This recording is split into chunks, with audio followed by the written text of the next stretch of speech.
Fatty liver அதாவது 4 பேர்த்துக்கு ஒருத்தருக்கு ஃபேட்டி லிவர் வருது. என்ன காரணம்னு கேட்டிங்கன்னா லைஃப் ஸ்டைல் சேஞ்சஸ் தான். அதாவது நம்மளோட உணவு முறை மாற்றங்கள்னால தான் இந்த ஃபேட்டி லிவர் வருது.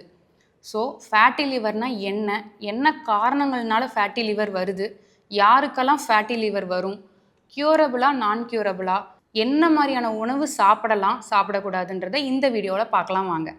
ஹாய், ஐ எம் டாக்டர் பொற்கொடி ஹரி, சித்த மருத்துவர். இந்த மாதிரி யூஸ்ஃபுல்லான வீடியோஸ் உங்களுக்கு வரணும் அப்படின்னா டாக்டர் பொற்கொடி ஹரி சேனலை சப்ஸ்கிரைப் பண்ணிட்டு பக்கத்தில் இருக்க பெல் சிம்பிளை கிளிக் பண்ணிக்கிங்க. ஃபேட்டி லிவர்னால் என்ன? அதாவது அதிகப்படியான கொழுப்பு கல்லீரலில் படிஞ்சிக்கிறது. ஸோ அதனால் கல்லீரலோட ஃபங்க்ஷன் பாதிக்கப்படும். இதனால் லிவர் இன்ஃப்ளமேஷன், லிவர் சிரோசிஸ் ஆகிற மாதிரியான பிரச்சனைகள் ஏற்படும். இதில் 2 வகையான ஃபேட்டி லிவர் இருக்குது. அதாவது நான் alcoholic fatty liver, alcoholic fatty லிவர்னு 2 இருக்குது. என்ன காரணங்களால் வரும்னு பார்த்தீங்கன்னா ப்ராசஸ்டு ஃபுட்ஸ் அதிகமாக எடுத்துக்கிறனால, பேக்கரி ஐட்டம் சாப்பிட்றனால, கூல்ட்ரிங்க்ஸ் அதிகமாக குடிக்கிறனால, அந்த மாதிரி கலர்ஃபுல் சாக்லேட் பிஸ்கெட்ஸ்லாம் சாப்பிட்றனால வரும். இன்னொன்று பார்த்தீங்கன்னா நியூட்ரிஷன் டிஃபிஷியன்சினால் வரும்.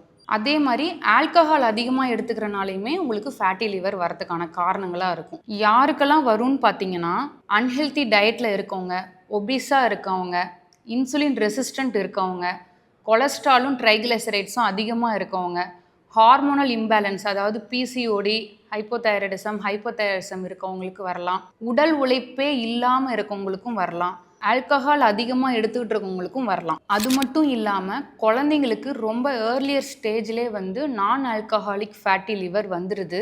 காரணம் என்னன்னு பார்த்தீங்கன்னா கடையில் திரும்புகிற பக்கம்லாம் biscuits, chocolates, cool drinks, chips, processed ஃபுட்ஸ்னு எக்கச்சக்கமாக ஆயிடுச்சு. ஸோ அதெல்லாம் குழந்தைங்களுக்கு நம்ம வாங்கி கொடுக்குறனால ரொம்ப ஏர்லியராகவே அவங்களுக்கு ஃபேட்டி லிவர் பாதிப்பு ஏற்படுது. இது க்யூரபிளான்னு கேட்டிங்கன்னா எஸ், கண்டிப்பாக க்யூர் பண்ண முடியும். நம்மளோட லைஃப் ஸ்டைலை சேஞ்ச் பண்ணோம் அப்படின்னாவே ஆட்டோமேட்டிக்காக அது வந்து ஹீல் ஆயிரும். எந்த மாதிரியான உணவுகள் எடுத்துக்கலான்னு கேட்டிங்கன்னா இதிலே பார்த்தீங்கன்னா ரீஃபைண்ட், அன்ரீஃபைண்ட் 2 இருக்குது. எக்ஸாம்பிள் பார்த்தீங்கன்னா நெல்லை எடுத்து உரிச்சோம் அப்படின்னா உள்ள அரிசி இருக்கும், அதை பாலிஷ் பண்ணாமல் எடுத்துக்கணும். அதே மாதிரி தான் நம்ம சமையலுக்கு பயன்படுத்துகிற எண்ணெயும் ரீஃபைண்ட், அன்ரீஃபைண்ட் இருக்குது. ஸோ நம்ம அன்ரீஃபைண்டு எண்ணெய் எடுத்துக்கணும். அதாவது செக்கில் ஆட்டின தேங்காய், கடலெண்ணெய், நல்லெண்ணெய், இந்த மாதிரியான எண்ணெய்களை வந்து நம்ம உணவில் சேர்த்துக்கணும். அதே மாதிரி புரதச்சத்து அதிக உள்ள உணவுப் பொருளாக நம்ம சாப்பிட்லாம். தண்ணி ஒரு நாளைக்கு 2 to 3 லிட்டர் குடிங்க. ஒரு நாளைக்கு ஒரு 8 மணி நேரம் தூங்கி எழுந்திரிக்கணும். ஸோ கரெக்டான டைமில் தூங்கி கரெக்டான டைமில் எழுந்திரிங்க. ஸோ 8 மணி நேரம் தூக்கன்றதை நைட்டு 2-3 மணிக்கு படுத்துட்டு காலையில் 10 மணிக்கு எழுந்திரிக்கக்கூடாது. ஒரு நைட்டு 10-11 மணிக்கெலாம் படுத்துட்டிங்கன்னா காலையில் ஒரு 5-6 மணிக்கு எழுந்திரிச்சிக்கலாம். டெய்லி ஒரு 1 hour ஒர்க் அவுட் பண்ணுங்கள். ஏன்னா இப்போ நம்ம பார்க்குற வேலைகளெல்லாம் உட்காந்தே பார்க்குற மாதிரி எந்த உடல் உழைப்பும் இல்லாத மாதிரி இருக்குது.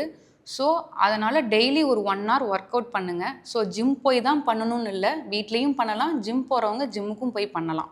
என்னெல்லாம் சாப்பிடக்கூடாது அப்படின்னு பார்த்தீங்கன்னா கண்டிப்பாக முன்ன சொன்ன மாதிரி தான் எந்த ப்ராசஸ்டு ஃபுட்ஸையுமே சாப்பிடக்கூடாது ஃபேட்டி லிவர் இருக்கவங்க.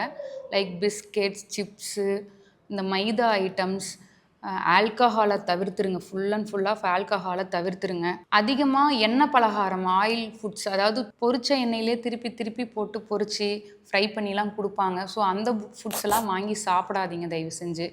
ஸோ சத்தான உணவு முறைகளை நம்ம வந்து எடுத்துக்கும் போது இந்த ஃபேட்டி லிவரை ஈஸியாக நம்ம கடந்து வந்துடலாம்.